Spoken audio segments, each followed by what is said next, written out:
Bianca. And I did my service at Jackson. And I did my service at Bryant Middle School.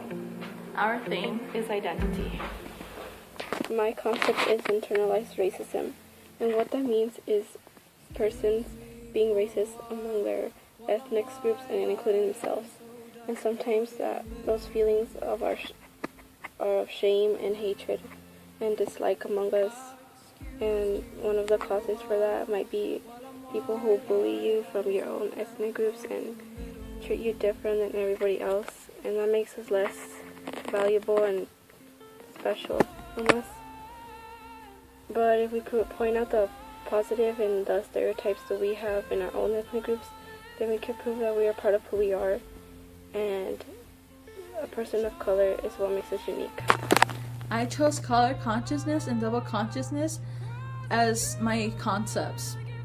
The way you think is part of who you are. In the article, Waking Up to Difference by Sherry A. Castro, she defines color consciousness as anti-bias and examining all racial attitudes and identities and effects of skin color and institutional discrimination on the opportunities of non-white students. Before this class and the service, I viewed color consciousness as a negative thing. I took my ethnic identity and viewed it as a challenge I had to conquer. This led me to develop feelings for double consciousness.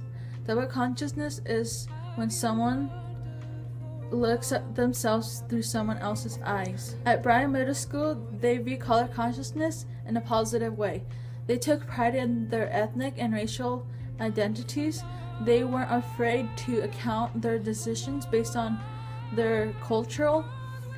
This was inspiring. An experience I had with a mentee is that her daily choices were made by her family values, her tradition, and her cultural. And this is a better way to view color consciousness. I feel like identity has changed me in the way that I feel like I have made a difference at Jackson by helping the kids succeed in their school and be a better person in the future.